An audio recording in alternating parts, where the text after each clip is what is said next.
I'm going to be doing something a little bit different tonight. Also, this is kind of a little bit of a stealth stream, even though I sort of announced I might be doing, a stream earlier on Twitter. But, what I wanted to do was a little kind of set review of the new Magic set. Maybe not really a full review so much as just kind of my impressions initially of the set. And I will start by mentioning that the theming of this set, flavor-wise, is something that doesn't really appeal to me. So I do have a little bit of kind of inherent bias there, because, from the flavor perspective, it just doesn't really click with me. But that said, it's still an interesting set on a number of levels, and I do want to go through it kind of card by card, and make any particular notes that I might have had for each card as I go.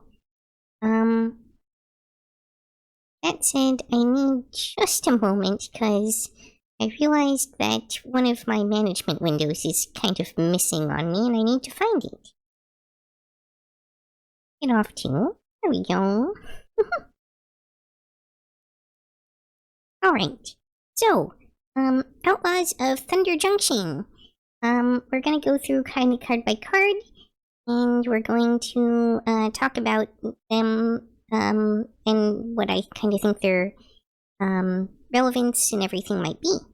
So, first card here is Another Round. Exile any number of creatures you control, then return them to the battlefield under their owner's control, then repeat this process X more times. At first glance, if you're kind of new to Magic, this card might seem like it does a lot of nothing. It is also at sorcery speed, so it's not like it can be used as a combat trick to save your creatures, which is kind of a bummer. But, if you're playing cards that have a lot of enter the battlefield effects or leave the battlefield effects, then this will be awesome for triggering those a whole bunch of times, and maybe making a whole ton of tokens or something like that, by way of exiling your creatures and then bringing them back in again. Archangel of Teeths. Teeths. Flying 3/5 for 4 mana, so not too bad on its own there. But much more importantly, as long as Archangel of Teeths is untapped, creatures can't attack you or planeswalkers you control unless their controller pays 1 colorless for each of those creatures. As long as Archangel of Teeths is attacking, creatures can't block unless their controller pays 1 for each of those creatures. So... Oh, maybe I should zoom in more or something. Let me see if I can accommodate. Here we go. This might be a little more visible for people. So... Oh, I do wish it wouldn't keep dropping this stupid thing down, but oh well. So... This is a really strong card in formats like Commander, because it disincentivizes people from attacking you, and there's a whole kind of subgenre of decks that are sort of based around that, especially in white-black Orzhov. And this definitely falls into that category. The fact that it's triple white does make it a little bit harder to play in dual color decks, but for the most part, Commander decks will probably be able to solve that issue pretty easily. Next up is Armored Armadillo. Might need to...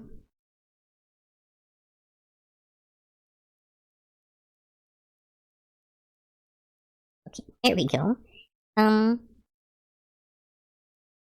white, 0/4, Armadillo, board 1, And for 3 colorless and a white, it gets plus X plus O until end of turn, where X is its toughness.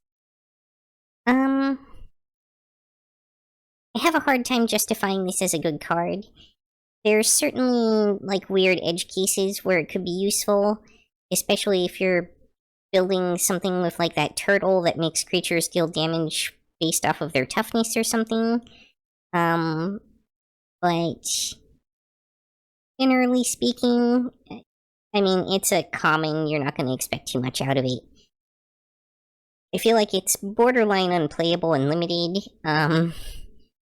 and not super strong for sure in constructed, except in the most niche of edge cases.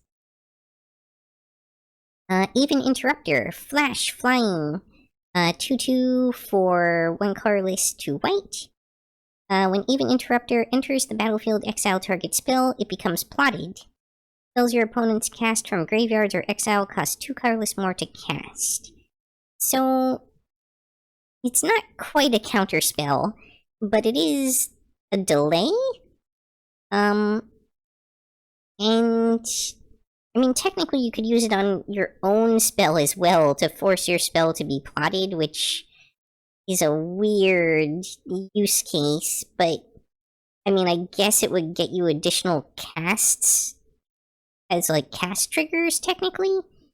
For the most part, though, I think this is designed to act as sort of a pseudo counterspell delay mechanic where you put off your opponent's ability to finish casting the spell until a future turn, which they will then have to do at sorcery speed, which means it'll have to be during their turn, and not on the turn that they originally plotted it.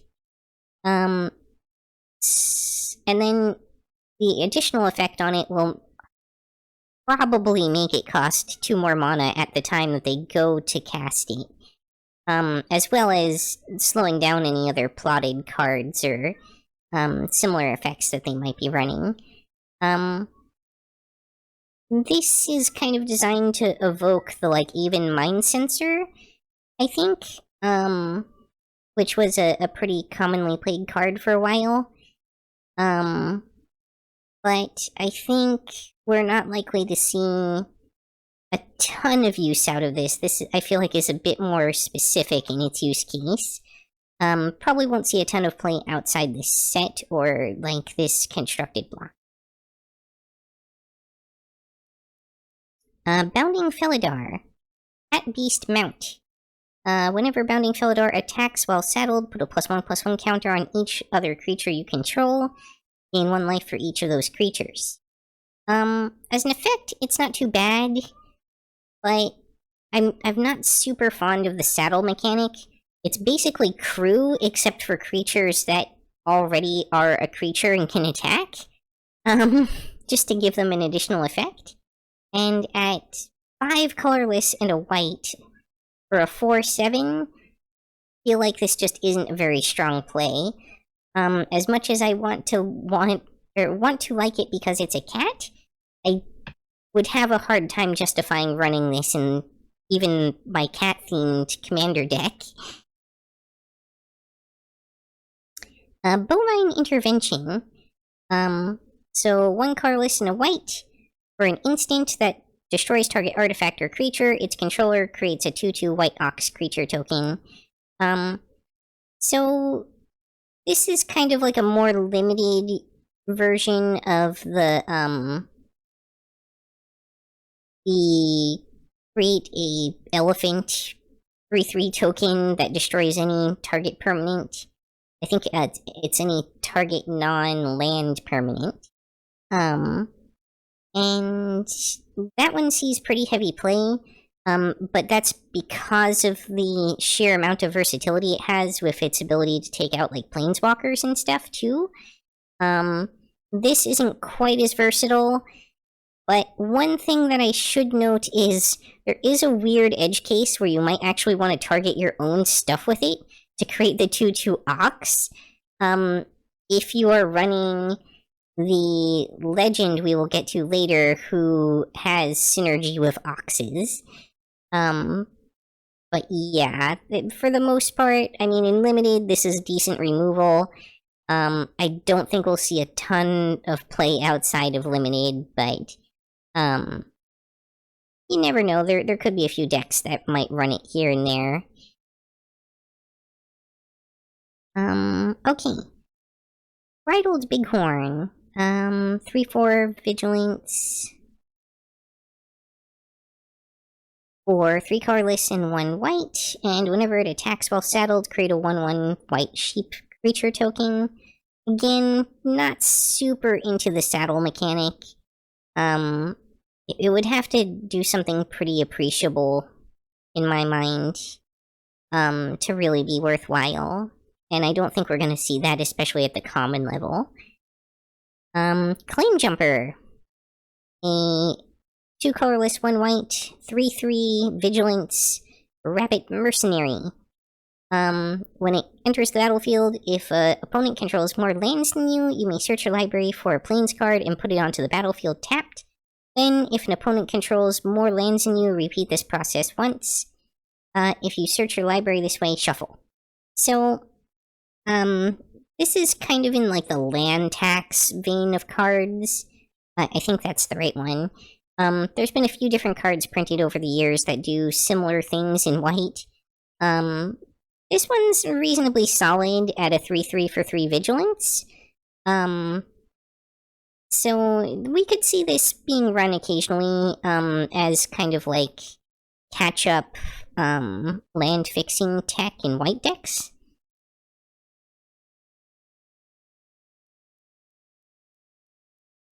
Noteworthy that it's not basic planes, it's just planes.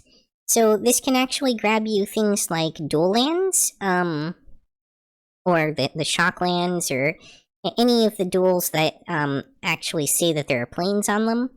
And it can also get you Mistveil planes. I believe the card is called off the top of my head, which is also a pretty handy card to be able to tutor for. So, yeah, I could see this being played a little bit here and there in Commanders, things like that.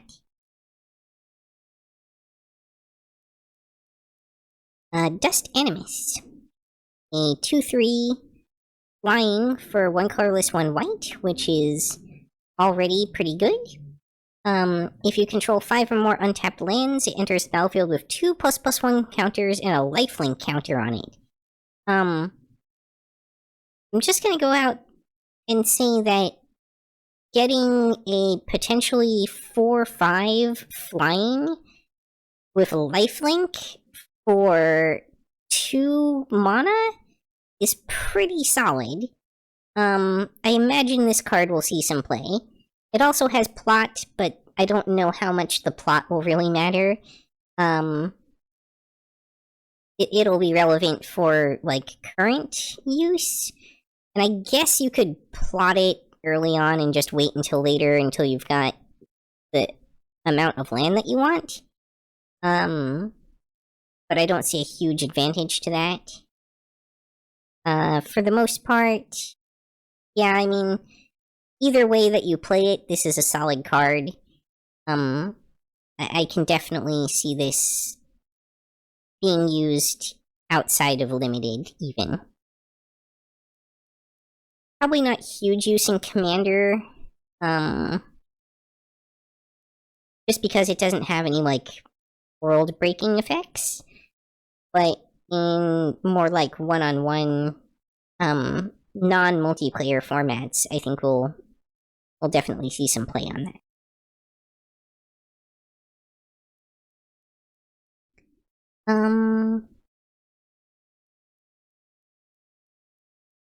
It's Lullaby. It's a sorcery speed, destroy a tap creature. I don't think we're gonna see a lot of play out of that. It's pretty much, not great removal for limited, and that's about it. Final Showdown. This card I definitely expect to see play in Commander. Up until now, Rout has been one of the only really viable, instant speed, board wipes. And the fact that this can be used at instant speed and, potentially destroy indestructible creatures by making them lose their abilities, whereas Wear Out can only prevent things from regenerating, I think is going to be extremely relevant. I'm already looking at putting this as tech in a couple of my commander decks. It is a little bit on the expensive side as far as board wipes go, but the fact that you can leave one creature, potentially like your commander, still alive, while pretty effectively wiping the rest of the board is really notable.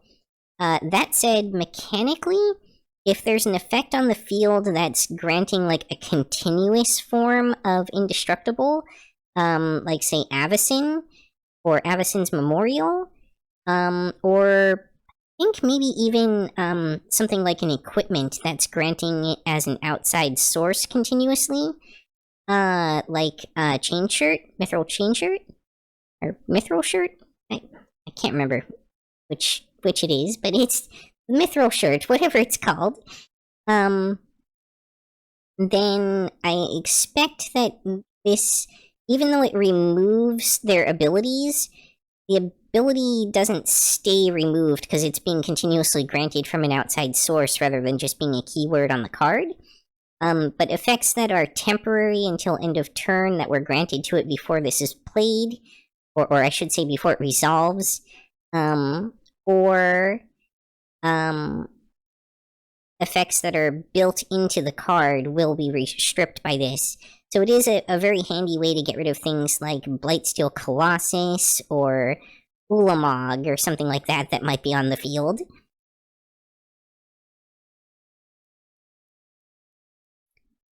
Fortune, Loyal Steed. When it enters battlefield, scry 2. Whenever Fortune attacks while saddled at end of combat, exile it and up to one creature that saddled it this turn, then return those cards to the battlefield under their owner's control. Again, this is one of those blink synergy cards, so it has its own blink synergy built into it with the scry, but presumably you would want to run this with things that have lots of like ETB effects, so that you can saddle it with another creature, and then have that creature come in and generate lots of tokens or something. Not a bad card, a little bit niche, but interesting.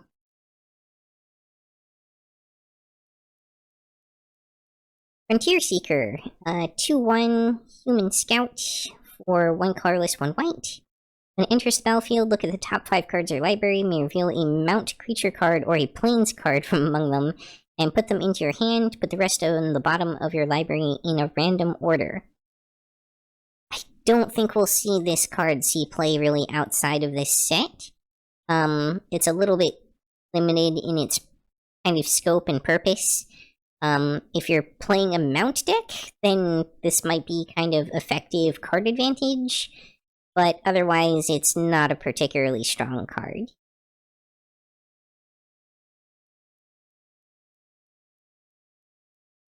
Getaway Glamour. Instant, 1 white, spree.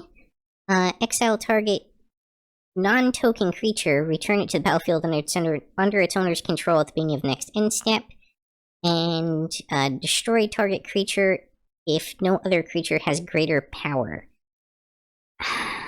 So, when you have an exile effect like this that has a return to the battlefield, stripping away the ability to target tokens removes the most powerful part of that effect, because ideally what you're looking to target with an effect like that is a token that then won't come back onto the battlefield, because once it's been exiled, tokens just disappear. And the second ability on the spree, it's so awkward and feels really dependent on trying to use the first ability to kind of stack the board to be able to destroy the creature that you want to destroy. But once you get to like 4 mana, it's not a lot to ask to just destroy target creature. Really, at that point, even an exile target creature is overpriced. So I can't see this as being a good card by any means. It's hard to even say it's playable. Again, there might be niche decks where you're wanting to blink your stuff that might run it as tech for that, but otherwise, I don't really see this coming up. High Noon. Each player can't cast more than one spell each turn. Sacrifice High Noon, it deals 5 damage to any target for 4 colorless and a red. I mean, this is just like stacks tech to prevent your opponents from being able to cast lots of cards. It's basically a way to interrupt, like, red-blue Nizzit decks that like to copy lots of spells and keep playing stuff continuously over and over during the turn. Maybe doing, like, buyback or something like that. It's a way to prevent, storm decks from going off. So it might see some play on that level. But the second ability locks it into white-red, which is a little bit awkward. I don't think we'll... I know there's other options out there that do similar things, so I don't see this being, like, hugely popular.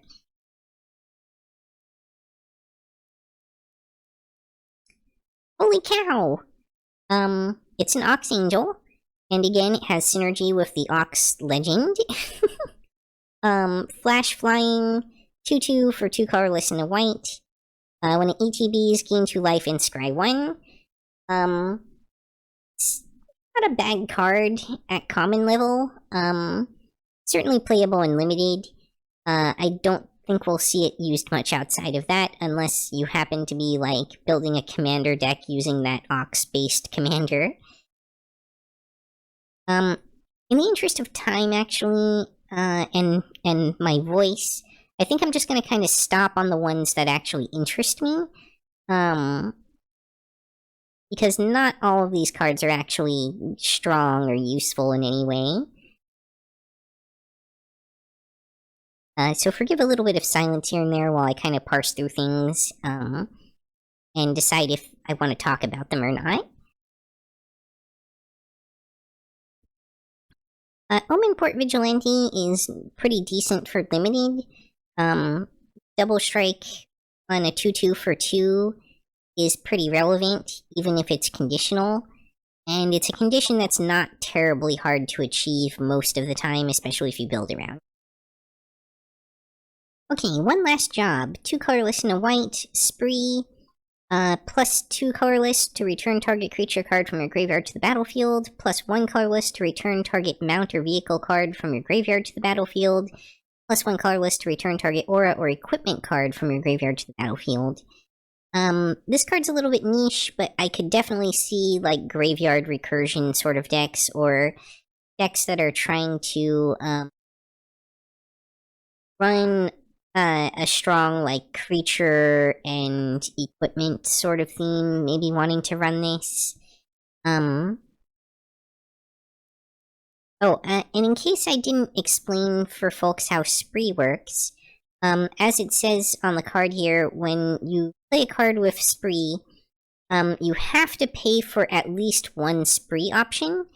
So it's the base mana cost plus however many, Spree additional effects you want to use, as long as you choose at least one of them, and you can't choose the same one more than once. You could, for instance, play it and choose the first effect and the last effect, and it would cost you a total of 5 colorless and a white to play, but you wouldn't be able to play, like, the third effect 3 times, or anything like that.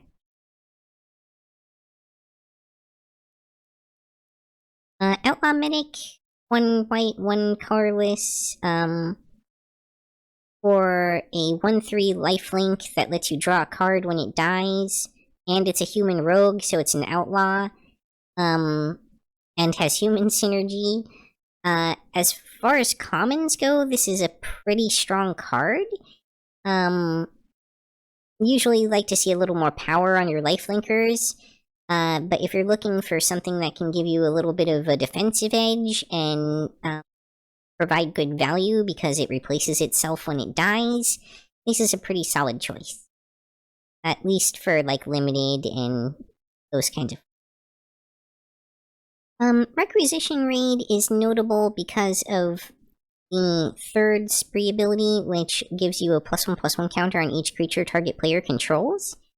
Although it is sorcery speed, which makes that effect less valuable, combined with the added flexibility that you get from the first two, it's not a bad utility card and could maybe see a little bit of play in decks that value +1/+1 counters. A friend of mine was saying that they don't really like combat tricks, but I feel like giving something surprise double strike at instant speed can be pretty relevant, especially if you've already got trample on the field. The untap effect, though, I feel like is an awkward combination with this. As double strike you usually want to use offensively, and untapping your creatures you usually want to use defensively. And so that it just doesn't mesh well. Sterling Keykeeper, I just want to mention that something about this art really evokes Michael Jackson to me. I don't know if they did that intentionally. Okay, Archmage's Newt. 2/2 for 1 colorless, 1 blue. Salamander Mount. Whenever it deals combat damage to a player, target instant or sorcery card in your graveyard gains flashback until end of turn. Flashback cost is equal to its mana cost. That card gains flashback 0 until end of turn instead if Archmage's Newt is saddled. I feel like this is definitely the sort of thing that you'll see pop up as recursion tech here and there in blue in general, but probably like blue-red is a graveyard recursion storm kind of decks on a reasonably often basis, potentially. It's not like a top-tier card, but it definitely has potential for being kind of abused by, especially in a color like blue, making it unblockable and then allowing you to keep flashing back like expensive spells. So maybe blue-black is a case where we might see this as well. Like some kind of expensive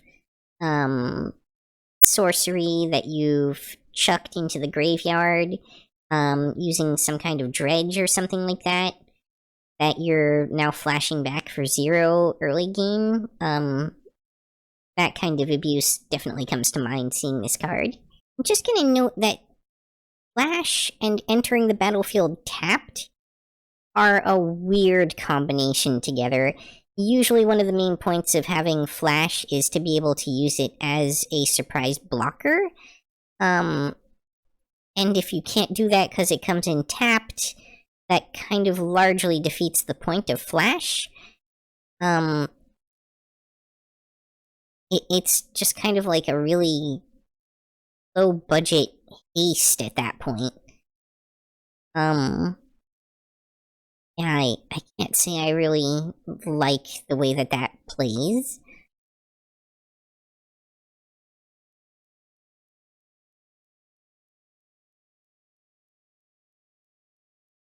Wow, it's definitely been a while since I've seen a Homerid card.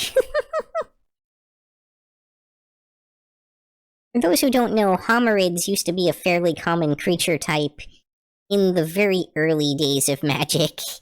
So most of the time, when you see plot cards, you're hoping to see them plot for a little bit cheaper than their base casting cost. But there are cards that definitely have the same plot cost as their casting cost, and are just kind of doing that to allow you to stack up multiple casts on one turn for multi-cast triggers. There's a lot of cards in the set that have synergy with casting, especially in particular, 2 spells in a given turn.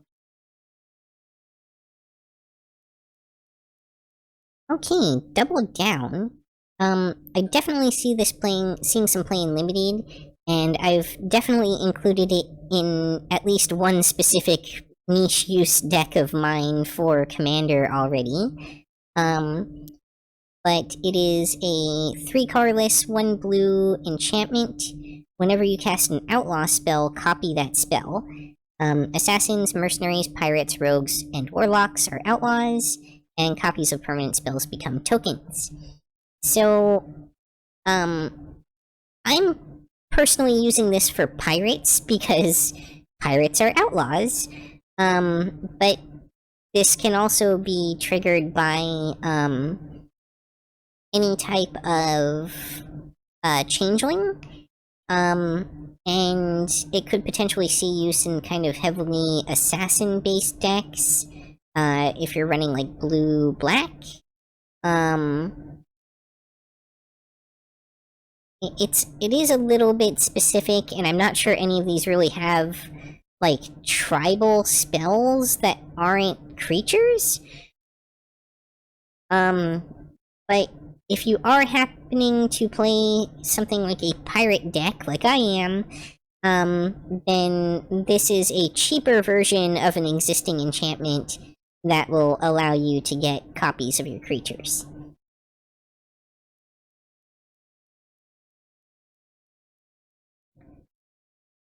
Duelist of the Mind. So it says right on this card that it's a world champion, like invitational card.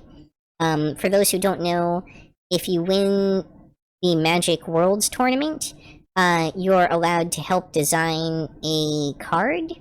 And they have the art created with your likeness in the card as kind of a permanent tribute. So whoever this Nathan Stewart is, I'm not super familiar with the pros. They probably look quite a lot like this. And they clearly won the World's 28, if I'm doing my Roman numerals right, and received the privilege of being able to help design this card. So for 1 colorless and a blue, it has flying and vigilance. It is a star 3. And its power is equal to the number of cards you've drawn this turn. Whenever you commit a crime, you may draw a card. If you do discard a card, this ability triggers only once each turn.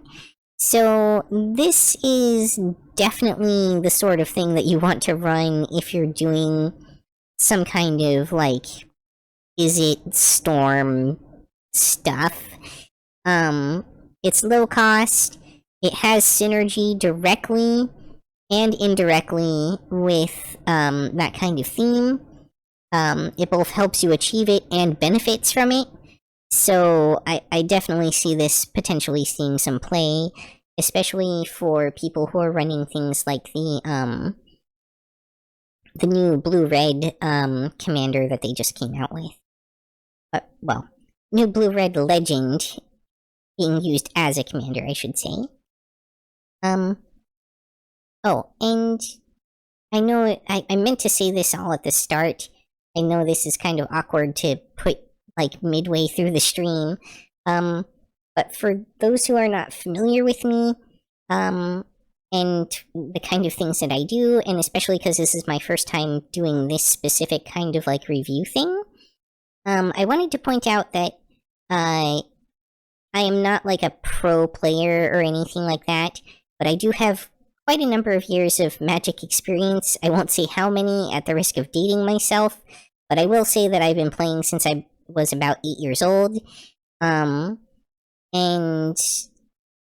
given that, while I'm not, like, a top-level expert or anything, and this isn't intended to be, like, advice for winning pro tours, I feel like I have enough knowledge and experience and chops that I can at least bring some insight and opinions to the table, especially for maybe newer players who are looking to understand how these cards fit into like casual play, or what might be useful for a deck or something that they're trying to build.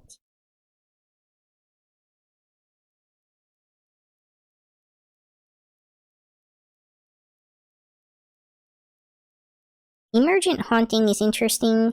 It effectively gets you a 3/3 flying for 2. You can use it in conjunction with Plot to be able to still play something on the next turn without it counting against this effect. Or you could just leave your mana open, and because you're in blue, threaten to have a counterspell or something, and let it transform. And if you're really looking for something to do with your 3 mana on the next turn, it has something built in for you to surveil 1. All in all, pretty decent for an uncommon, and I think it'll at least see some limited play.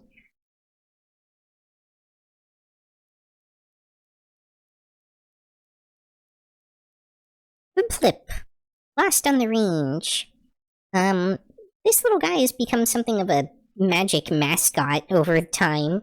I don't fully understand the appeal myself, but the community definitely went wild for him when he came out. He was originally supposed to be a joke, but people liked him so much that he's just kind of stuck around and keeps getting new iterations.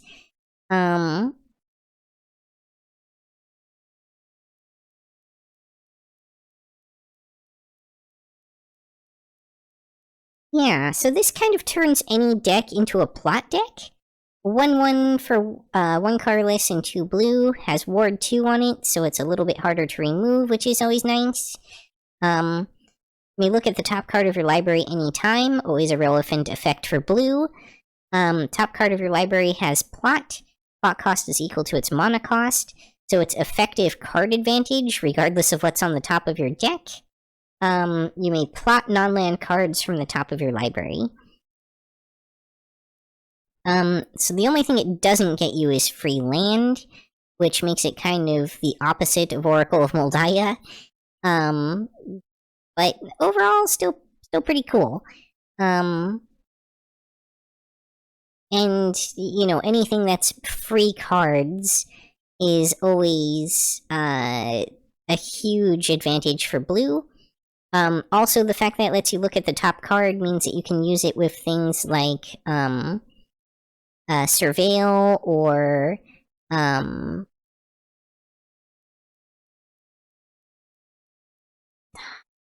am I drawing a blank on the other effect name? Scry. In order to know what's on the top. If it is a land, use one of those effects to kind of get rid of it if you don't want it. And then be able to use your hopefully whatever was under that land as basically an extra card in your hand. And if that wasn't bad enough, because it lets you see the top card of your library, it also allows you to kind of plan things around it, which in blue is always, well, is frequently valuable, because there's a lot of cards that you want to kind of predict what's on the top of your library in some way and play around that, or that have an effect based off of what's on top of your library.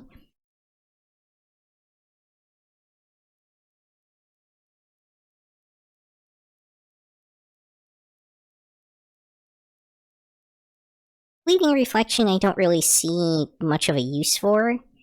Maybe there's something I'm missing with that card.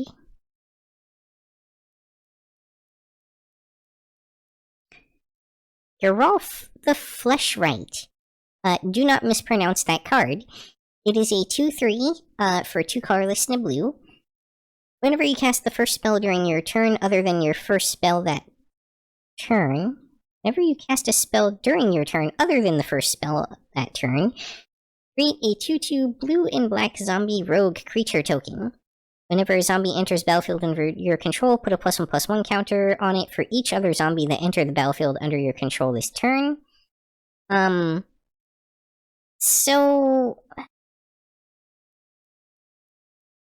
again, if you're doing some kind of like storm shenanigans where you're playing lots and lots of spells in a single turn, this gets really broken really quickly as you generate an army of increasingly large zombies that are also rogues, so they also count as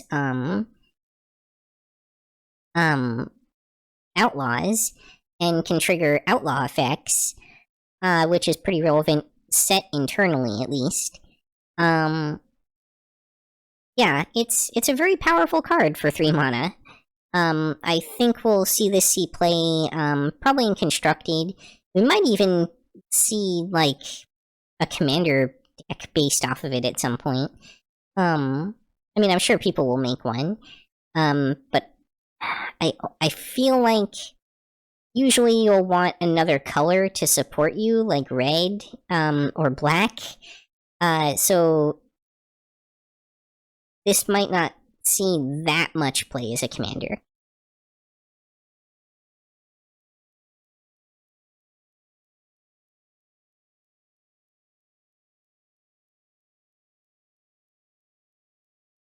Barrier Strix. This is pretty powerful for a common. A 1/1 for 1 flyer is always relevant, but it also taps a permanent when it comes into the battlefield, and has a 2 colorless and a blue, draw a card, discard a card, looting effect built into it. So I could definitely see this seeing play. If nothing else, there's gotta be, like, commander popper decks that want to run this. Yeah, there's definitely going to be times when this comes up somewhere. Jace Reawakened. I mean, it's a Planeswalker, it's a Jace. I'm not going to talk too much about this one. But interestingly is the effect on it, which I've not really seen anywhere in Magic before, where it limits your ability to cast it based off of how many turns into the game you are. I'm curious if we'll see more of this pop up in the future. But other than that, it's Jace, it's gonna be OP. Loan Shark, gotta love the pun. Also, it reminds me of Predatory Loans from Jackbox, which amuses me. Interestingly, Loan Shark does not commit a crime. Nimble Brigand, there are better cards than this. Most notably, this is a lot like one of the other very well-known Magic Invitational cards that was created from a previous Worlds winner. But that one was black-blue, and obviously was rare. As an uncommon, this isn't too bad. It could see occasional play here and there, but probably not too much in Constructed just because there's better options. Nonetheless, the fact that it has both the ability to draw you a card when it deals damage and the ability to become unblockable on it makes it potentially relevant. Also, if you're in blue, you're probably committing a lot of crimes. Since I haven't explained committing a crime, as it says in the reminder text here on the card, targeting opponents, anything they control, and or cards in their graveyards is a crime. So anytime you do any of those things, it counts as committing a crime. Razzle Dazzler, again, this is one of those cards that really works well with those kinds of, is it cast lots of cards, storm sort of decks. 1/2 for a colorless and a blue, not that strong on its own, but the effect, whenever you cast your second spell each turn, put a +1/+1 counter on it, makes it get bigger over time, and then it also can't be blocked this turn whenever that triggers, means that you've got an evasive creature that grows over time, and there's not actually... No, there is a limit. It's only your second spell each turn. But yeah, this can get scary over time. Pretty strong for a common. Probably something that we'll see play in, like, Pauper decks at some point. Seize the Secrets. 2 colorless and a blue to draw 2 cards is definitely an effect that we've seen before. The fact that this has an added, ability that can reduce its cost, makes this stronger. But I think a lot of the other ones that we've seen were at instant speed, not sorcery speed. And based off of that, I don't think this will see a ton of play. Usually, with cards like this in blue, you want to be threatening a counterspell until the last second, and then draw cards right before the start of your turn. Are you looking into Pauper? Well, Pauper has come up for me recently because a couple of my friends did build, Pauper commander decks, and I was asked to build one to kind of be able to play with them. I've actually designed the deck already. I think I might have posted it on my Twitter, previously too. But, my Pauper deck personally is not in, blue or anything, but because I'm just kind of thinking about relevance of cards in general and, use cases where you might see them, I'm trying to cover Pauper as well where I can think of it.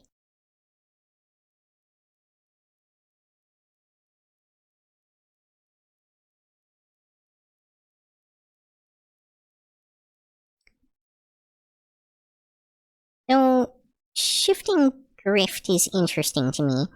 2 blue, Spree, +2 exchange control of 2 target creatures, +1 exchange control of 2 target artifacts, +1 exchange control of 2 target enchantments. First of all, this brings to mind, like, donate decks. I could definitely see those running something like this to give your opponent, like, bad stuff in exchange for their good stuff. But also, it could allow you to do things like exchange let's say a treasure token for a much better artifact. Or like a plant token or something for a much better creature. It's not as powerful as something like Control Magic, I think, but, still... even at an uncommon level, I think this is something that could have, like, edge case usefulness in particular decks, maybe?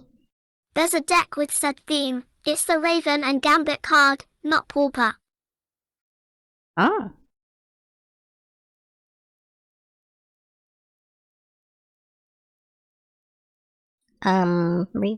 Interesting.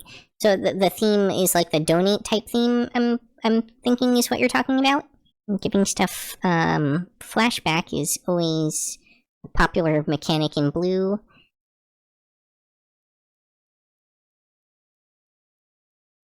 But it can't do it at instant speed, which will probably make this a lot less popular than it could have been.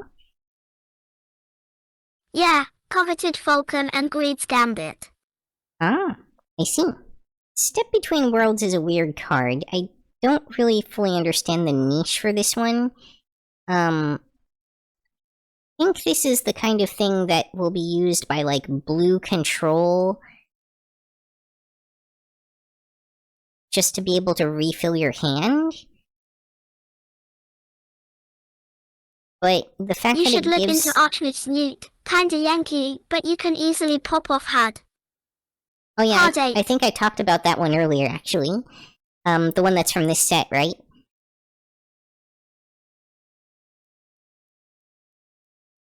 Yeah. Yeah, that one was definitely something that looked like it would be abused by blue players. I think the thing that... There's 2 things that will probably make Step Between Worlds not super popular or game-breaking. One is the fact that it gets your opponent's stuff, at at their option, and the other is the fact that it's not an instant speed. Also, the plot cost is higher than the base cost, which is weird and awkward to me. Prob for Narset, Sheldred, or Bowmaster's combo. Yeah, I mean, I suppose, like, if you try hard enough, you can break just about anything. Let's see. The key to the vault. Whenever a equipped creature deals combat damage to a player, you may look at that many cards from the top of your library. You may exile a non-land card from among them. With the rest on the bottom of your library in a random order, you may cast the exiled card without paying its mana cost. Free stuff in blue. Throw it on an unblockable creature and get value. Seems pretty legit. 1 colorless in the blue, equips for 2 colorless in the blue.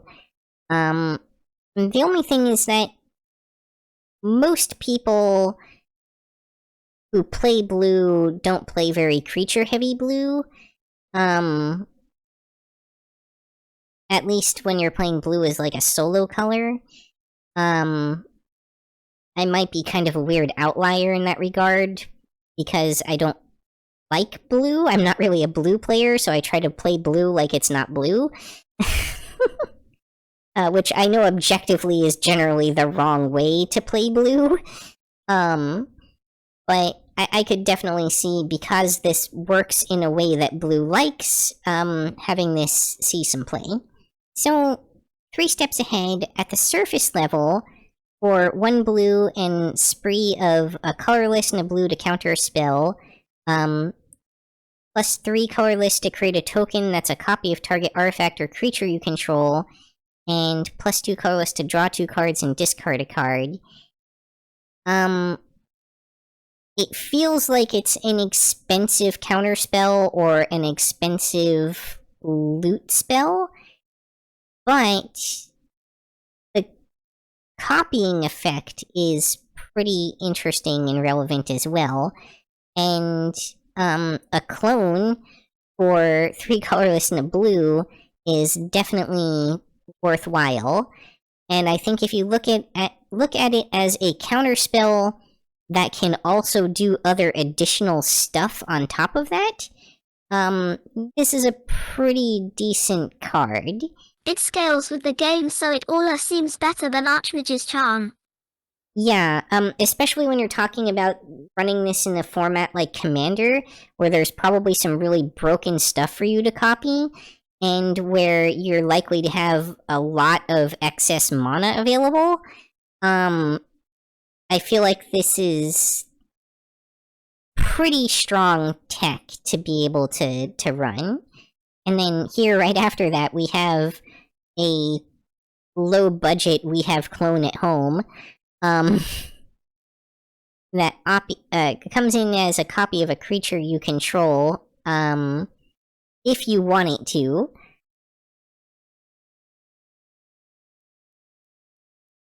I don't actually remember if Shapeshifter works the same as Changeling. I don't think it does. I don't think Shapeshifter counts as all creature types. Black Snag Buzzard, definitely a common play in Limited. I don't think we'll see it much outside of that, though. Could maybe see a little bit of Pauper play as well, just because a decent flyer is not a terrible thing to have.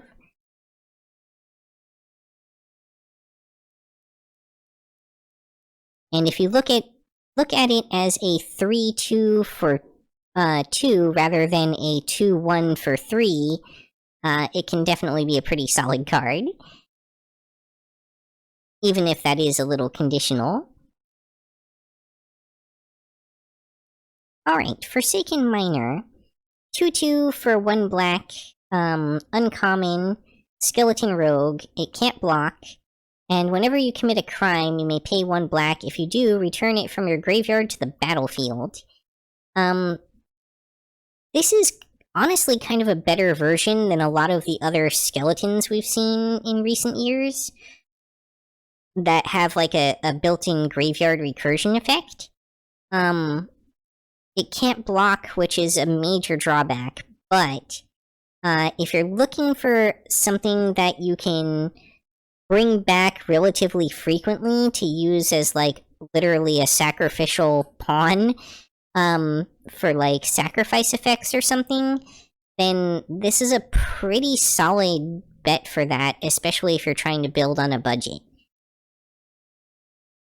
And then Gissa the Hellraiser, 3 colorless, 2 black, 4/4.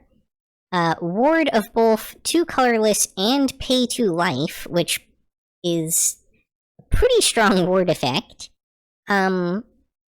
Skeletons and zombies you control get +1/+1 and have menace, so it's better than your typical lord. Whenever you commit a crime, create 2 tapped 2/2 blue and black zombie rogue creature tokens.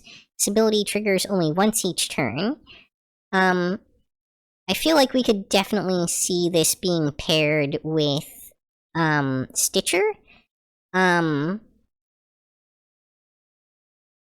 Just an army of zombies that get stronger and have menace is pretty legit. However, it is limited in the fact that it can trigger only once each turn, which doesn't let you abuse it quite the way that you can Stitcher.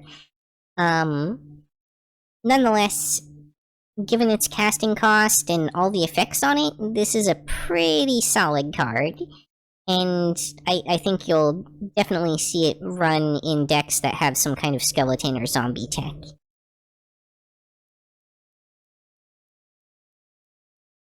Or skeleton or zombie tribal effects, I should say.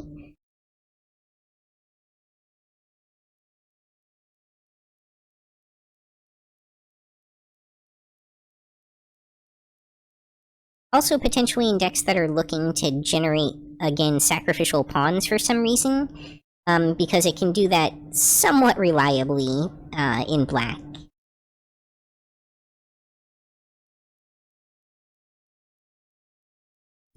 Insatiable Avarice.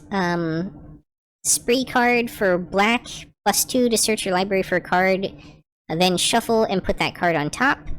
2 black, target player draws 3 cards and loses 3 life. So, we've definitely seen cards before that are 2 black, target player draws 2 cards, and loses 2 life. It's pretty common to have effects that are in black that are draw a card and lose a life, as like a tiny drawback. I feel like on its own, that ability is already, you know, a pretty solid play in black, especially because it can also be used as like a finisher. But combined with the +2, this is a tutor. Tutors are always relevant, and when you combine the 2 effects together, it gets you that card same turn.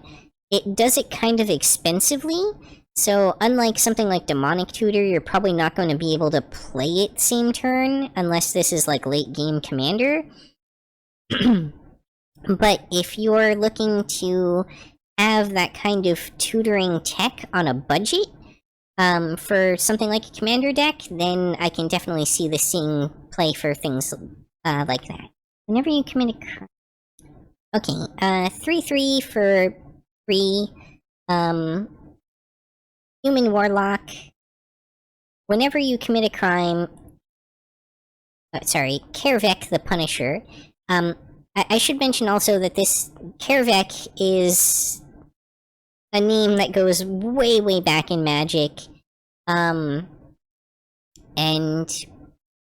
was traditionally associated with, like, Kervek's Torch, which was like a red removal spell, if I remember right.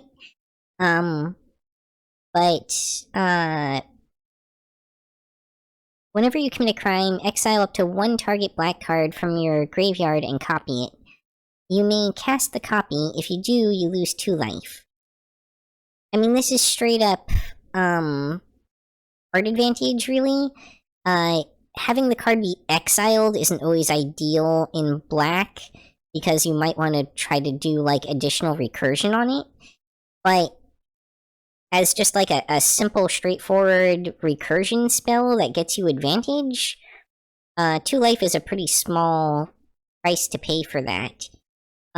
Especially if you're doing, like, Dredge or something like that, where you're, maybe using, like, Buried Alive to put specific cards that are very powerful in your graveyard.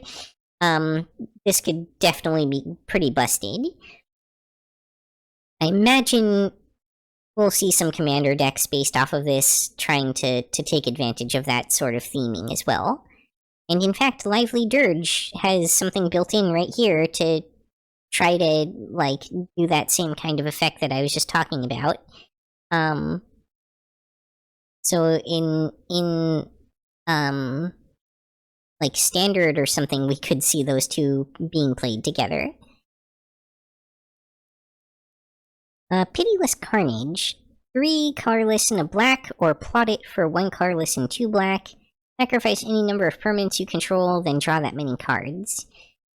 Surface level, this doesn't seem very good until you start to think about tokens. If you're generating treasure tokens or food tokens or even janky, cheap creature tokens, sacrificing those for cards is probably valued at somewhere in the area of, like, half a card per sacrifice. Maybe even a little better than that. Like, I would call a treasure token maybe a quarter of a card. So if you're able to stack those kinds of things and use something like this with it, this could be a pretty significant amount of card advantage. But it is a little bit on the expensive side for doing that. Most likely we would see somebody plot this early on, and then once they've got enough treasure tokens and their hand is empty, cast it for free out of exile to sacrifice that stuff and refill their hand. Rattleback Apothecary, I just want to mention as being one of the stronger limited cards that I've seen being played.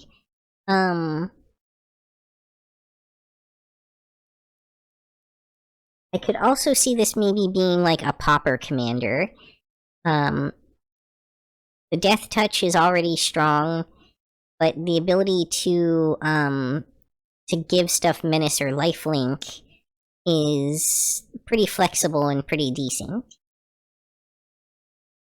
Especially because it can target itself and make itself evasive, which as a commander, to getting commander damage for, like, Commander Pauper could be pretty interesting. Rush of the Dead, I do like the theming on this card, with it being like a train full of zombies. Don't know how strong this card really is, though.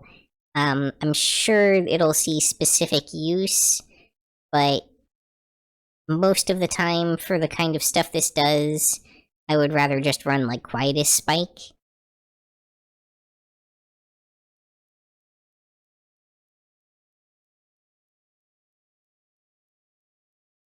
Servant of the Stinger. This is interesting because it's kind of Dark Ritual on a scorpion? Or not Dark Ritual, Demonic Tutor. But it has some conditional stuff to achieve that effect. I can't say that it's as good as a Demonic Tutor by any means, but if you're looking for, like, budget tutoring, this might see a little bit of use there. Shoot the Sheriff. Destroy target non-outlaw creature for 1 colorless and a black. I feel like this will actually see more play outside of Limited, because it's kind of like low-key a better go for the throat. There's not that many things really in the grand scheme of things that count as Outlaws. So I think we'll probably see this popping up as kind of a go for the throat alternative in some instances. Shoot the Sheriff, by the way, is 1 colorless and a black, instant, destroy target non-outlaw creature. Tiny Bones joins up. This card is clearly designed for multiplayer. 1 black for legendary enchantment. When Tiny Bones joins up, enters the battlefield, any number of target players each discard a card. Critically, it's not all opponents. You can target specific people, which for a format like Commander is potentially useful for like bargaining. And whenever a creature enters the battlefield under your control, any number of target players each mill a card and lose a life. Again, not all opponents. And you can even target yourself with it for both of these effects if you're looking to get stuff into your graveyard. Very interesting. It also means that you can target it in a way that won't give your opponents advantage if they're running a dredge kind of deck of their own. Yeah, I could definitely see this seeing some play in Commander, for sure. It's pretty much targeted specifically at that. Tiny Bones the Pickpocket. 1/1 for 1 black. Death Touch, already decent. Whenever Tiny Bones the Pickpocket deals combat damage to a player, you may cast target non-land permanent card from that player's graveyard, and any mana of any type can be spent to cast that spell. Here again, this definitely feels like the kind of thing that we will potentially see in Commander decks. And it's like a fun card for that kind of format too. Because anytime you're playing your opponent's stuff against them randomly, it creates the kind of chaos that keeps that kind of format interesting. Vadmir New Blood. 2/2 for 1 colorless, 1 black. Legendary creature, vampire rogue. Whenever you commit a crime, put a +1/+1 counter on Vadmir New Blood. Ability triggers only once each turn. As long as it has 4 or more +1/+1 counters on it, it has menace and lifelink. I feel like... okay, it's not a bad card at being a grizzly bear that gets stronger over time. But it's too slow to get online to really see any serious play, I think. I was looking at this when designing a vampire deck for Commander, and it just didn't even make the cut. There's just so many other vampires that have so many stronger effects on them that this wasn't worth it, because it takes so long to get anywhere. And it's probably going to be removed before it comes online with its menace and lifelink. So yeah, I don't think this one is really going to see a whole lot of use, even though hypothetically it could be a strongish card. It's just probably not gonna see much play outside of Limited. Vault Plunderer, 3/1 for 3. When it enters battlefield, target player draws a card and loses life. It basically replaces itself in your hand when you play it, which is always fairly decent. Liable to at least see some like Pauper style play. It's a relatively decent effect for a common level card. Brimstone Roundup. Bot for 2 colorless and a raid, or play it for 1 colorless and a raid. Whenever you cast your second spell each turn, create a mercenary creature token. Yeah, it's free creatures. Again, like red-blue is it storm kind of stuff will enjoy getting free effects out of that. But but the fact that it's limited to triggering only once each turn means it probably won't be widely used. So Calamity Galloping Inferno, it creates 2 copies of the creature that saddles it. As haste, whenever it attacks while saddled, choose a non-legendary creature that saddled it this turn, create a tapped and attacking token. That's a copy of it, sacrifice it at the beginning of next end step, repeat this process once. It's kind of, we have Kiki Jiki at home. The thing I don't like about this creature is that it itself has to attack to trigger the effect, which makes it vulnerable and means it'll probably die in the combat. Even though it has pretty decent toughness on it. I think outside of limited, it's debatable how much this will really pop up. I feel like there's so many better copying effects in red. It's just not likely to see much play.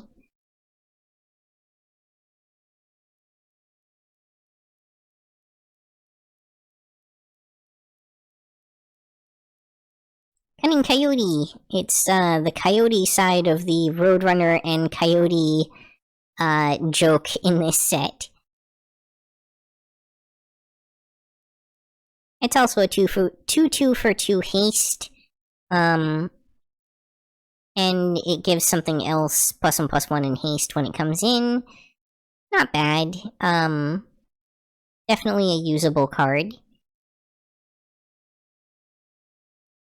Although plotting a haste creature feels really awkward. Like, the only reason you'd really want to do that is for its secondary effect to give something even bigger haste. But then your opponent knows it's coming, which kind of defeats the point of haste. Ferocification, I've found to be pretty effective in limited. 2 colorless in a raid. Uncommon enchantment. At the beginning of combat on your turn, choose 1. Target creature you control gets +2/+0 until end of turn. Or target creature you control gains menace and haste until end of turn. Unlike the other effect, they don't really know what you're going to use it for, but they do have to play around the fact that anything you play could have haste.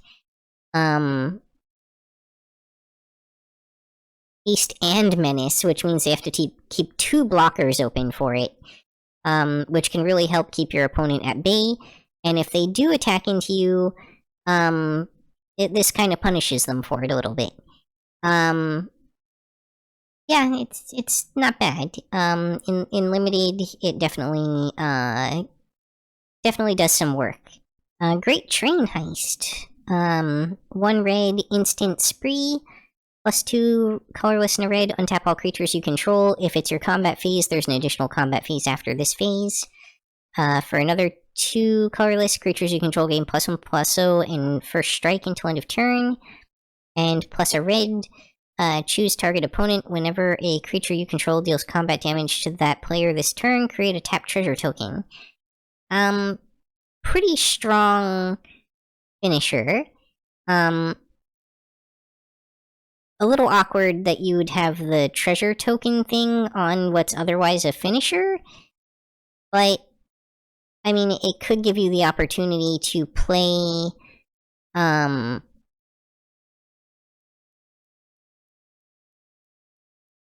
it doesn't give you another main phase. Well, I guess it could allow you to play, to, like, stack some more combat tricks or something.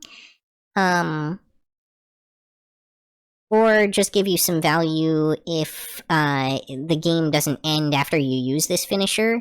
So if it's like, say, a multiplayer game like Commander, and you finish off 1 opponent, but you still have another opponent or 2 left, and you want some additional value out of the card, scenarios like that would be useful. In general, for 4 mana, getting an additional combat phase is definitely not bad, especially if you can combine that with a combat trick.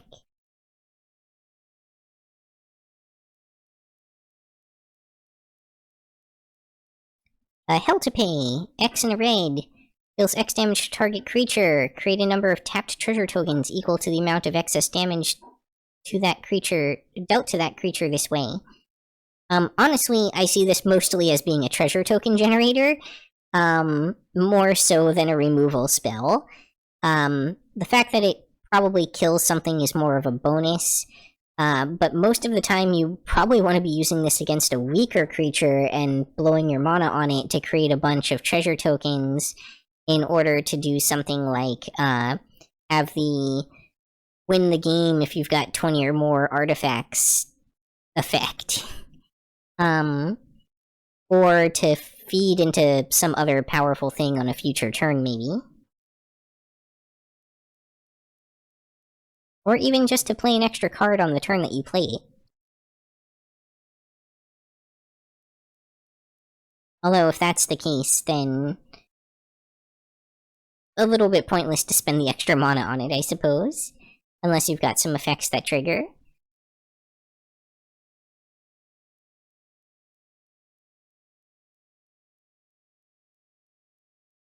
Hellspur Posse Boss.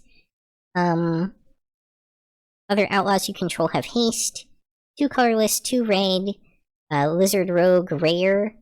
When it enters the battlefield, create 2 1/1 mercenary creature tokens with tap to add. Well, they're mercenaries. It's a 2/4. Basically, this card is kind of this set's version of like Siege Gang Commander. Seems decent if you're trying to do like token generation. Highway Robbery, I think, is meant to evoke like Faithless Looting, but I don't think it'll see nearly the kind of play that Faithless Looting sees.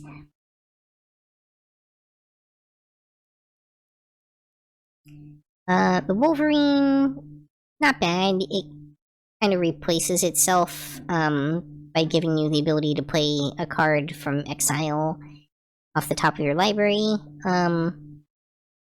Not amazing, but it's decent. Magda, the Horde Master. 2/2 for a colorless and a red, legendary Dwarf Berserker. Whenever you commit a crime, create a tapped treasure token. This ability triggers only once each turn. The limit on it is unfortunate, but it does keep it from being super broken. Especially because it has sacrificed 3 treasures. Create a 4/4 red scorpion dragon creature token with flying and haste. Activate only as a sorcery. That being built into it is pretty powerful on its own, but this also combos well with treasure-based effects, token duplication effects, and with the other Magda to be able to use that card's effect to search your library for a dragon and put it into play, which is even more powerful. All in all, I'm definitely looking at this card as tech for a couple of different decks that revolve around those kinds of themes. Magebane Lizard is interesting, but kind of awkward in that it's in one of the colors that is usually part of the kind of decks that it's trying to counter. Prickly Pear is pretty solid and limited. Reckless Lackey. For a common, a 1/2 for 1 that has both First Strike and Haste, and then also lets you sacrifice it to draw a card and create a treasure token, is like really solid. I would usually expect that many abilities to be at least uncommon. Especially because it's already, like, this card is so over budget. And yet, it's really not that super strong in the current limited format. Just because almost everything survives its first strike damage, and there's not a lot of ways to, like, pump it up. I mean, I guess it's pretty good when you combo it with some mercenary tokens to beef up its attack when you swing in. But in general, like, in a vacuum on its own, it doesn't do as well as you would expect in the current limited format. And yet, on paper, this is a very strong card.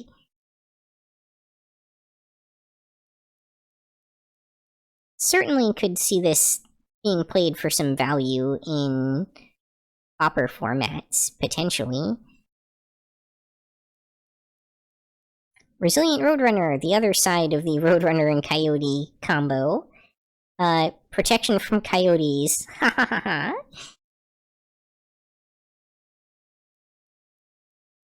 But it's also a 2/2 for 2 that has haste and an evasion ability that you can pay for.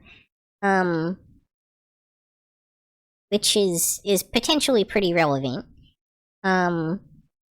Certainly a decent pick for, like, limited play, if nothing else. Return the Favor, kind of interesting, because it both copies it and changes the target, so you can send both the original and the copy at people. Kind of interesting as, like, red counterspell tech. Skellstorm Summoner can be pretty strong and limited. Only takes, like, a mercenary token or something to get it strong enough to be able to proc its own ability. Okay, Slickshot Show-Off. It's a bird wizard. The fact that it's a wizard immediately, especially in red, immediately tells us that it's meant for Is It Storm. 1/2 for a colorless and a red. Flying and haste. Whenever you cast a non-creature spell, it gets +2/+0 until end of turn, and you can plot it. I don't know why you would want to plot this. I mean, truly, there's very few situations where that would be beneficial. But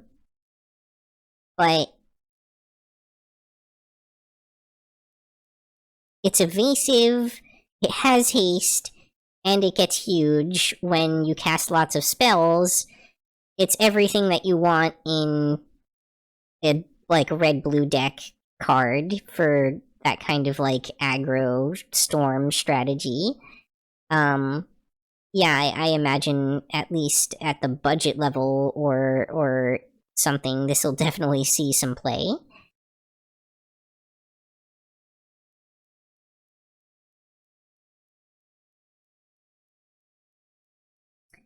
Fingerback Terror.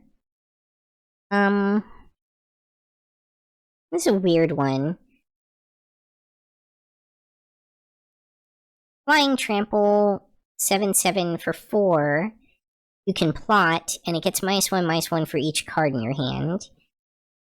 Realistically, by the time you are attacking with it, it's probably a 5/5 flying for 4. Not bad. Not the most amazing card around, but it's viable in certain formats. Terror of the Peaks.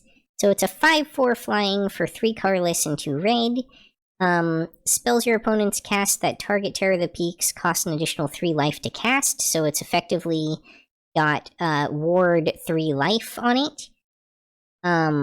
Whenever another creature enters the battlefield under your control, Terror of the Peaks deals damage equal to that creature's power to any target. I had this card come up today in Limited. Sorry, not Limited. In Arena, and I exiled it with Kaya to make a token copy of it, and then basically annihilated my opponent in one turn with their own dragon's effect. So I can say that the second effect on this is pretty powerful, and it also has a small deterrent towards removing it built in. I definitely foresee this popping up in some decks.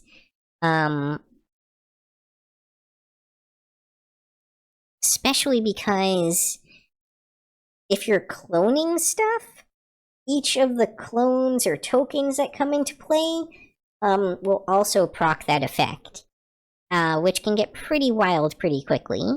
I would expect to see Thunder Salvo see play if it could target things other than creatures, but as it stands, it's probably not going to see a ton of use. Aloe Alchemist would be pretty good if you could plot at instant speed, but at sorcery speed, it's not as good. Does give trample though, so it's still okay.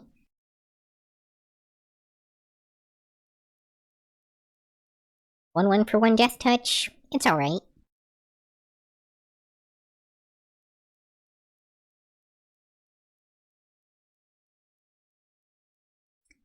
Bristly Bill. Finesore. It's a grizzly bear that has a landfall effect and can double the number of +1/+1 counters. Definitely something that we'll see play in like landfall +1/+1 counter themed commander decks. Was already looking at it for a deck of that type that I was designing.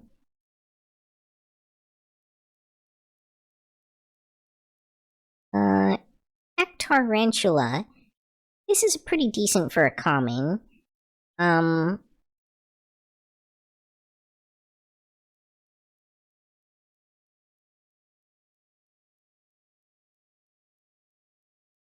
amazing, but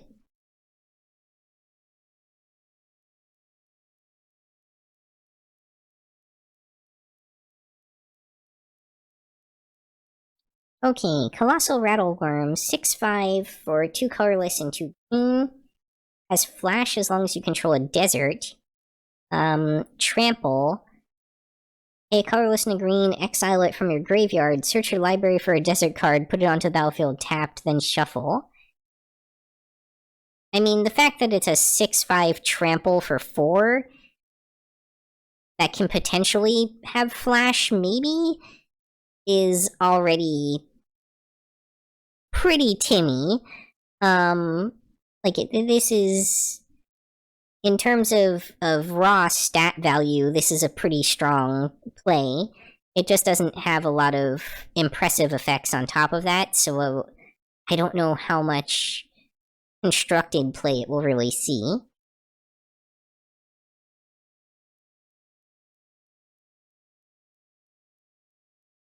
Into the Tumbleweeds, this can get pretty out of hand, because you can end up having a lot more lands than the casting cost, and this can create fairly large creature tokens. Even more so because it has a land tutor built into it as well. Free Strider Lookout, I could see this popping up in like landfall decks.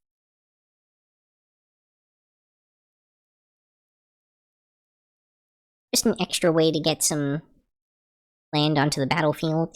Goldvein Hydra, again, this is like strong treasure token synergy, although it's a little awkward that it has to die for you to get the treasure tokens. But being a vigilance, trample, haste that gives you something when it dies, for X and a green is pretty okay.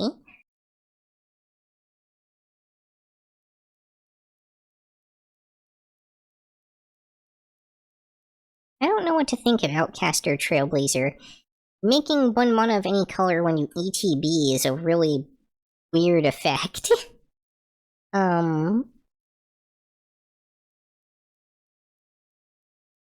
it has built in the draw a card for power 4 or greater effect from, like,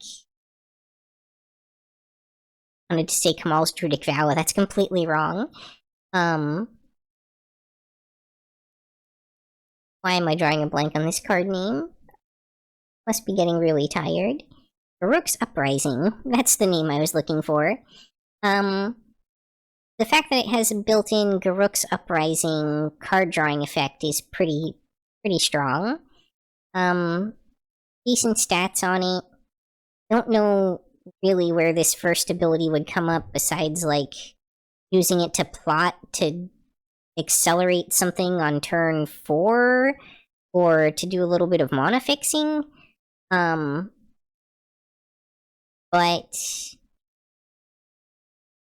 like, it's worth it for the second ability alone, so it's pretty strong. That said, Brooks Uprising at the same mana value also gives all your creatures trample and is a little bit harder to remove, so I definitely don't see it, like, replacing that effect entirely. Railway Brawler. 3 colorless, 2 green, reach trample, 5/5 Rhino Warrior. Whenever another creature enters the battlefield under your control, put X +1/+1 counters on it, where X is its power.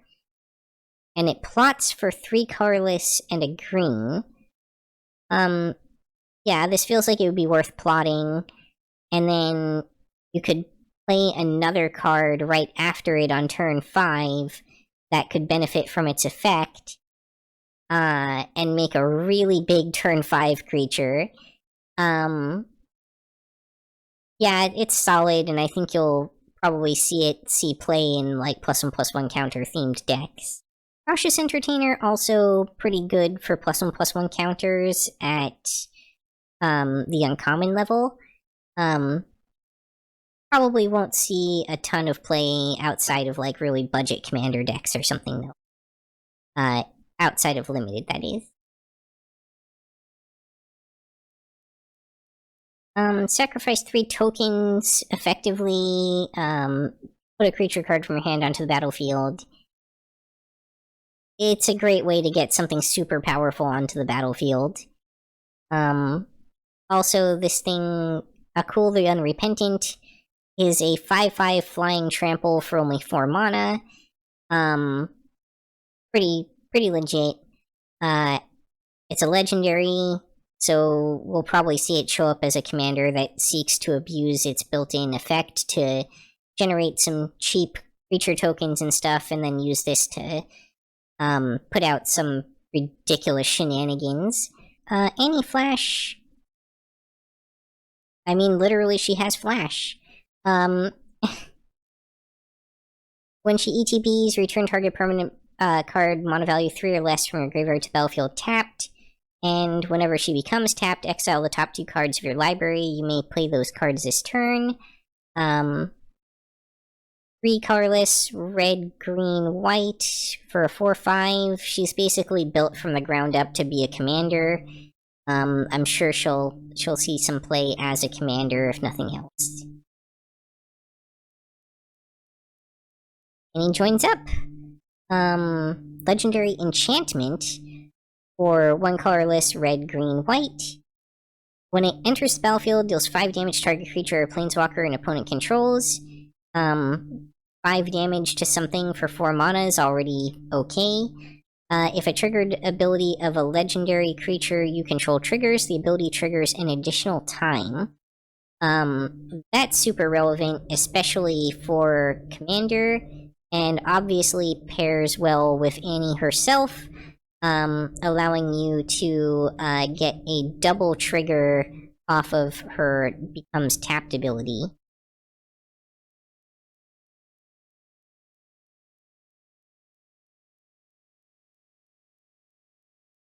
Assimilation Aegis. It's removal as an equipment that also allows you to make copies of whatever you removed.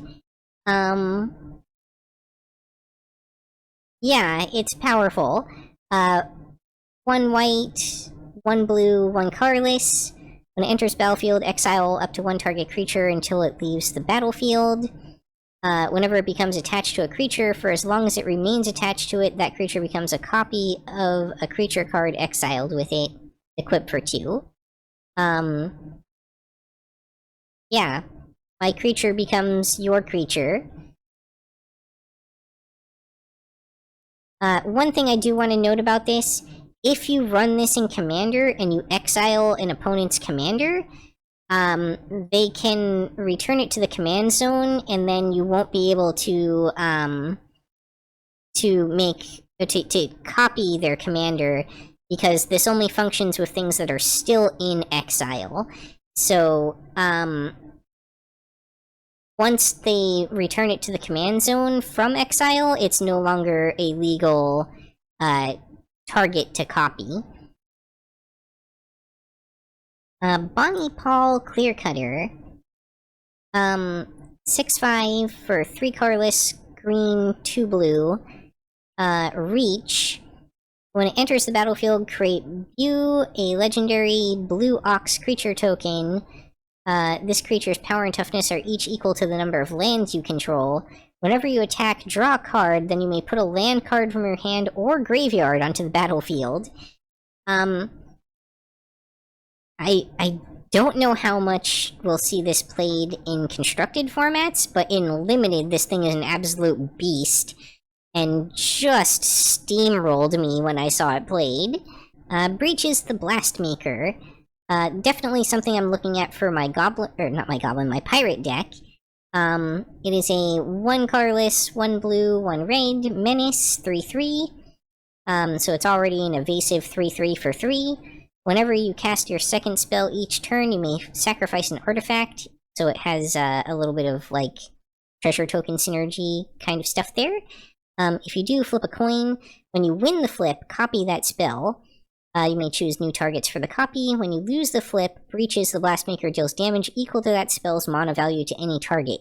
So really, you win either way. It's just a matter of what you win.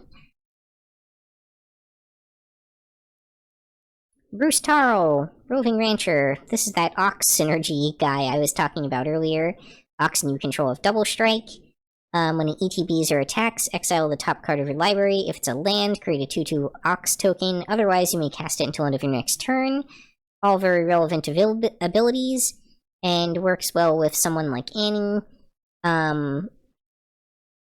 Like side by side in terms of having a similar effect, and also if Annie joins up, to double that ability. Doc or Rock Grizzled Genius is part of an increasing trend I've noticed of them making better bears. Yeah, I don't think this will be super commonly played, but it has an interesting effect and I could see some niche uses. Harriet the Beguiler. I'm looking at using her for a commander deck design. 4/4 for 4 lifelink. Whenever an aura you control becomes attached to a non-land permanent an opponent controls with mana value less than or equal to that aura's mana value, gain control of that permanent for as long as the aura is attached to it. Just feels like the kind of thing that you can selectively really take advantage of and fill your deck with auras that you can use to gain control of all your opponent's stuff. Probably doesn't work well as anything but a commander, though. Buried, another person I've tried to design a deck around, but I wasn't very satisfied with it. 3/3 for red, green, white, haste. Non-token creatures you control have tap to create a token that's a copy of target token you control that entered the battlefield this turn. You have to go a really long way to truly make this strong. And I really didn't like what I came up with, personally. I don't think this will see a ton of use, unfortunately. As much as I like the general idea.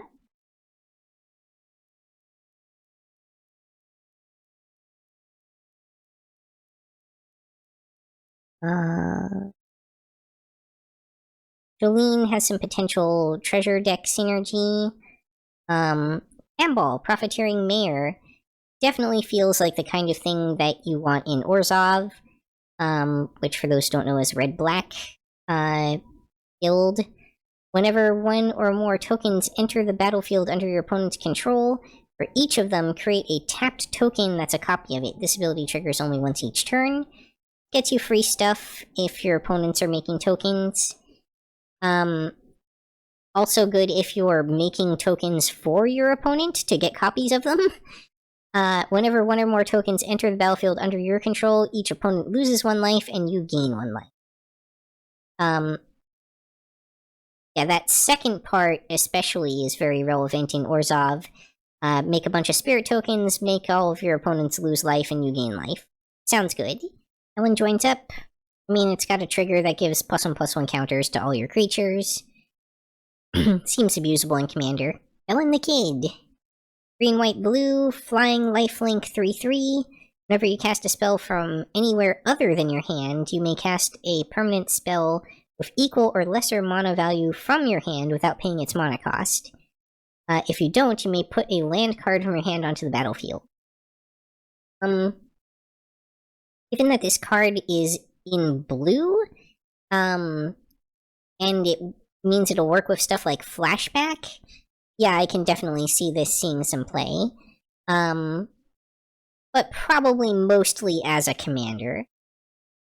Just because the type of stuff that it does isn't super commonly seen when mixed with green-white. Yeah. Laughing Jasper Flint lets you play stuff off of your opponent's deck. Again, kind of fun commander sort of tech. Probably will see this played a little bit here and there as a commander as well, just for funsies. Isla, Undefeated Slick Shot. Definitely the sort of thing you want in Is It. You're gonna see a lot of red-blue decks running this card. Don't think we'll see Malcolm as heavily played because you can only proc it once per turn. But still, as a 2/2 for 2 flying haste that also does extra stuff, it could pop up here and there. Resha, Dealer of Death. It gets advantage, but I feel like this probably won't see a ton of play. The fact that it's 3 color is kind of awkward. It kind of pushes you towards running it as a commander, but it doesn't really do anything strong enough to really make it super powerful as a commander. Well, Becca, Splitter of Seconds. I'm looking forward to trying to design something that abuses the weird ability on this card. Because whenever it deals combat damage to a player, you get that many additional upkeep steps after this phase. So I'm thinking it'll combine really interestingly with a number of things like, I wanted to say Underworld Dreams, but that's wrong. I'm getting way too tired. I really need to wrap this up and go to bed soon. But basically, various effects like the take a damage and draw a card on your upkeep kind of things. Or like generate creature tokens on your upkeep from certain enchantments. Basically, stacking things that do stuff during your upkeep, and then triggering those as many times as possible. Probably pair it with some equipment or something like that to give her some extra attack power, and then just literally break the game. Oko the Ringleader. It's a Planeswalker. Oh, that also becomes a copy of one of your creatures? And gains hexproof when it does. Huh. Yeah, I mean, it's reasonably strong. It's a Planeswalker. What do you expect? It's a Planeswalker in blue that's mythic. Rakdos the Muscle, 2 colorless, double black, red. Flying Trample 6/5. Whenever you sacrifice another creature, exile cards equal to its mana value from the top of target player's library. Until your next end step, you may play those cards, and mana of any type can be spent to cast those spells. Sacrifice another creature. Rakdos the Muscle gains indestructible until end of turn. Tap it. Activate only once each turn.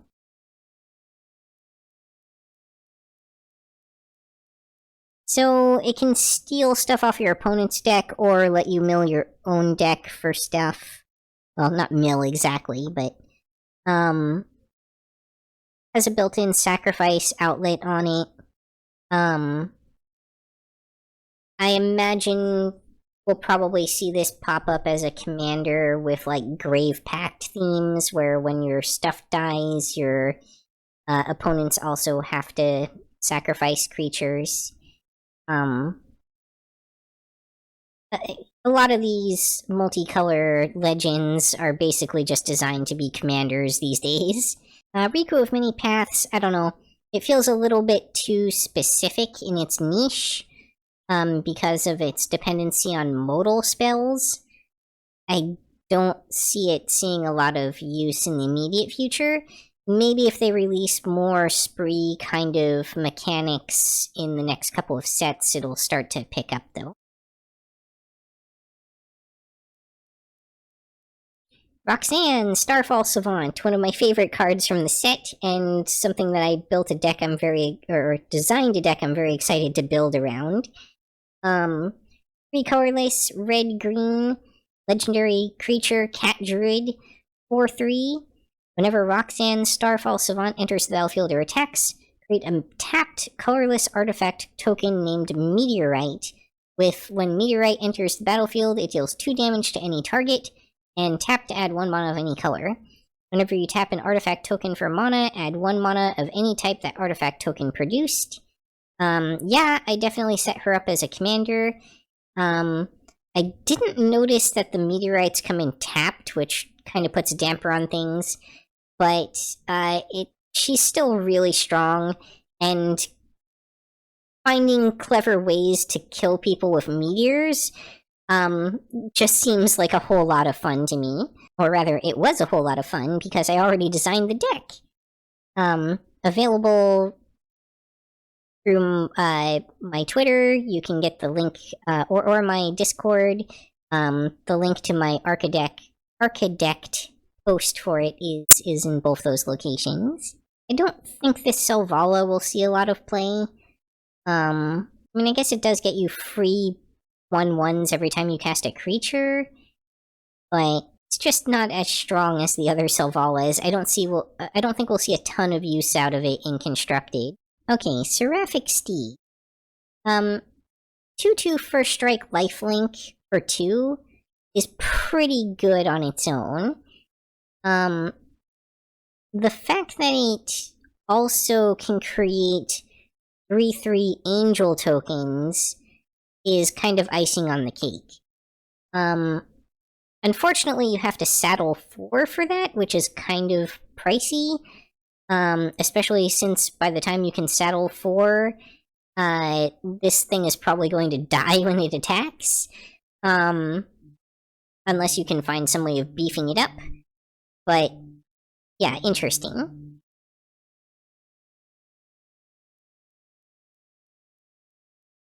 Slick Sequence. It deals 2 damage to something, and it draws you a card. Exactly the sort of stuff that you're looking for in Red-Blue shenanigans.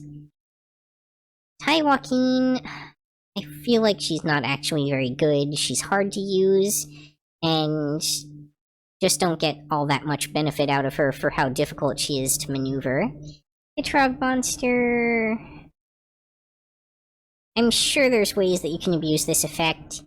I just don't know what they are. It's not bad. I'm sure it can be. If you try, you can find a way to abuse it and use it, but it's not so strong that it's going to be widely used, I don't think.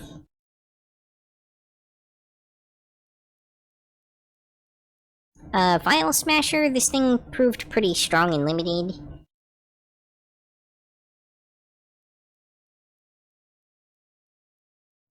Vraska joins up. Whenever a legendary creature you control deals combat damage to a player, draw a card. Feels pretty relevant. It's good card advantage. And gives a death touch counter to each creature you control when it comes into play. Pretty solid.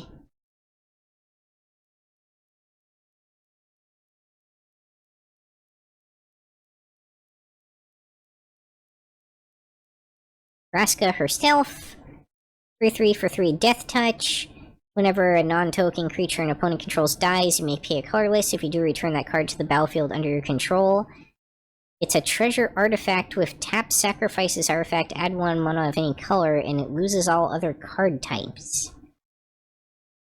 So you kill their stuff and turn them into treasure tokens. Weird.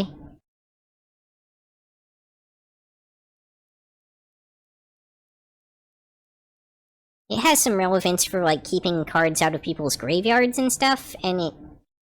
I don't know, it lets you kind of store up some mana, I guess?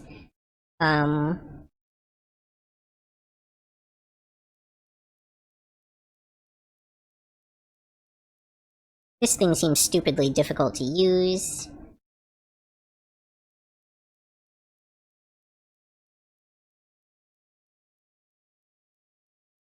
Lava Spur Boots, I think we'll see used reasonably commonly as another cheap, haste-giving, equipment in things like Commander.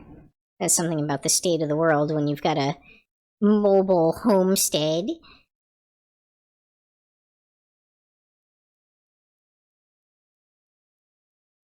Right.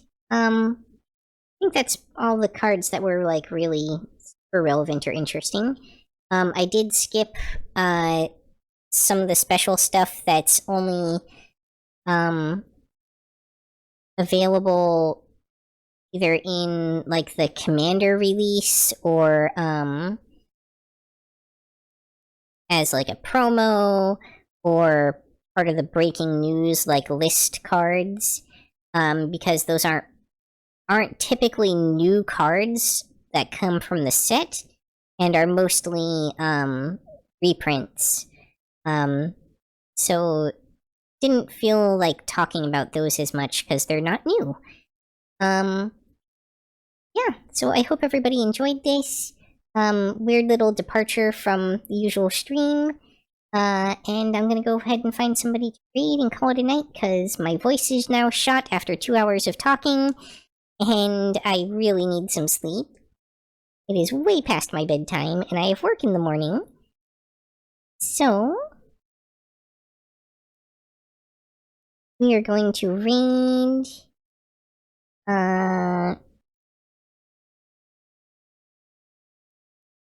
Tristov, who's playing Bishoujo Senshi Sailor Moon, Another Story. Good night, everybody. Matane! That's all for this episode. If you enjoyed, please like, comment, subscribe, or join me on Twitch or Twitter. Hope to see you next time on Yukikaze Gaming. Matane!